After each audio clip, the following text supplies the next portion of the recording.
everybody, Peter McCarthy here. Let's talk about Eric Clapton's guitar solo in Crossroads. And my view on it is that it's an incredibly nuanced solo for two reasons. Well, really three.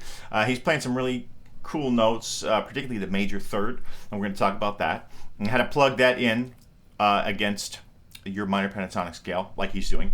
But his incredible bending and vibrato and the control that he has in his left hand.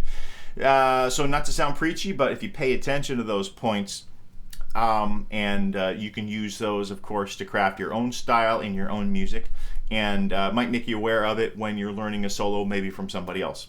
That, in my view, the left hand is really the most important aspect of blues and rock guitar playing. You know, the equipment is one thing, but your favorite guitar players, whether it's Van Halen or Slash or Eric Clapton, these guys will sound like themselves regardless of the guitar or the amplifier they're plugged into. So with that in mind, you know, coming back up the wire more, it really starts in your fingers, your hands. And so let's talk about that. And kind of using the it's not what you play as much as it's how you play it mindset. And the first chorus around of this song, it's an A blues, right? And the first chorus, meaning the first time around the blues progression, it sounds something like this.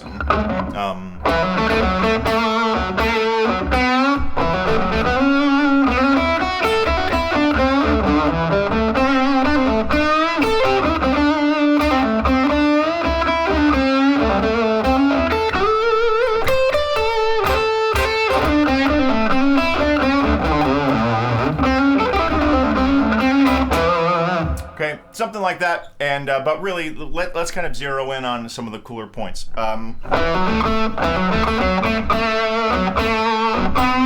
Simple A major pentatonic phrase, right?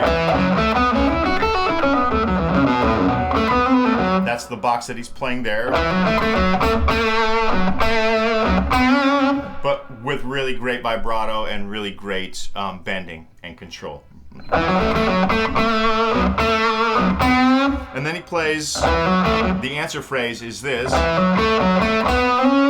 which is the same sort of thing, 2, 4, 2 on the G string, 4 back on the D, and then he slides up from 4 to 6. Now that note, and he puts really great vibrato on that, and that's a major third. Okay, that's a C sharp, which is not in that minor pentatonic scale. So we'll be paying attention to that note quite a bit, because that gets quite a bit of attention during the solo. The next phrase,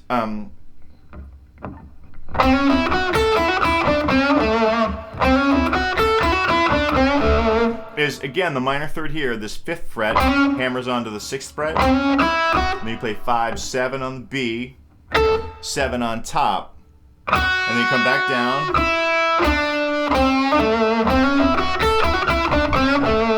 so major third is a very cool note again. And then this C natural, he's bending to the C sharp, but not quite. There's a quarter step, but that's a really cool nuanced point in here, right? So that right there. He finishes that phrase off with, and that's just 5, 7, 5, 7, 5. But next time you listen to that phrase, listen to his vibrato when he gets to that last note. Right? The next phrase is a real quick pull off from 7 to 5 on the G, and you hammer on to 7 on the D string, and then bend 7, play top string 5, B string 8, and then a 7 rips down to 9, and then you come back to 5, kind of like a Foxy Lady bend there, right? So, but I'll do that again slow. And then he lands on that D note, that 7th fret of the G string again, with really intense vibrato.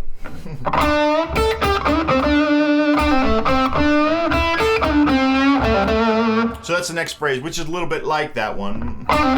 Again, it starts with that pull off, and what I call the Chuck Berry lick. You bend 7 on the G string, and then you got 5 on B and 5 on the top. And then the flat 5 note, that's the 8th fret, slides down, that's also another blue note, slides down to 7, and then you play 5 on the G string. So, and then 7, 5, 7 on the D string.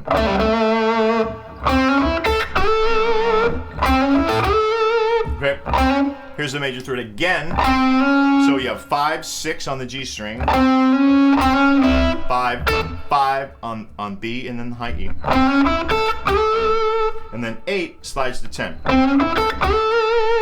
Okay, next time you listen to that, pay attention to that vibrato that he lands on that A note. That one. Now, he's in the second box of the minor pentatonic scale, right?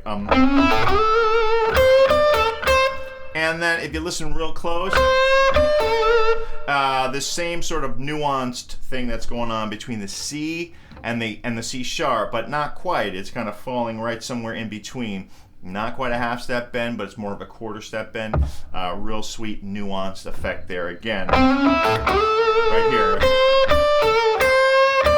All right, so that 8th fret is bending a little bit, and then you're playing the 10th fret on top string, and then you're playing 10 on the B string. Okay, and then this is you can bar on 8, the top 2 strings, and you hammer from 8 to 10 twice, and you play them as double stops, as 2 notes together, right? And then you have 8 on the B string, and then you slide from 9 down to 7, and then play 5. So now, right there is another nuanced third. Let's just call it the nuanced third, hinting at that major third, not really getting at it. It's an incredibly bluesy effect, right? So there.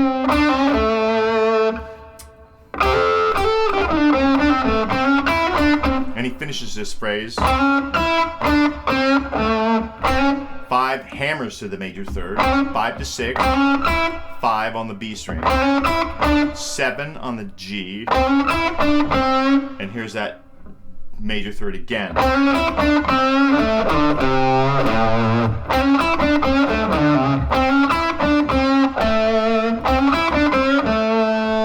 From the D string, you have to bounce down to the A string and slide from 7 to 5.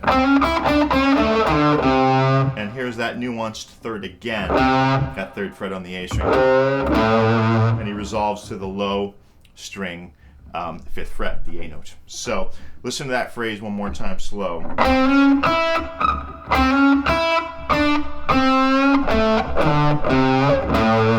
Okay, here's the final turnaround lick.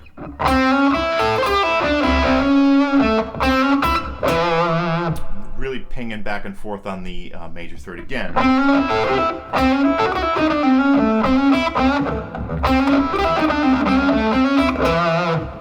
So I think I played a couple variations on it by accident, but really what I meant to play was that phrase, right? 5 to 6 hammers, that's the major third again. 8 pulls off the 5.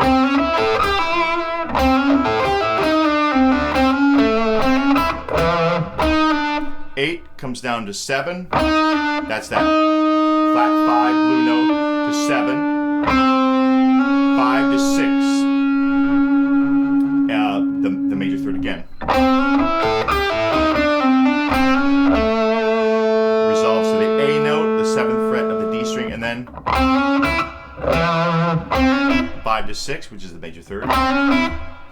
5 on the B string, and then E, that final E note, which is the 7th fret of the A string. So, if you pay particular attention to the nuance effect that he's using here and how he's employing really great vibrato and really expressive bending and nuancing to that major third, I think that there's a lot of ways that this could find its way into your blues and rock soloing.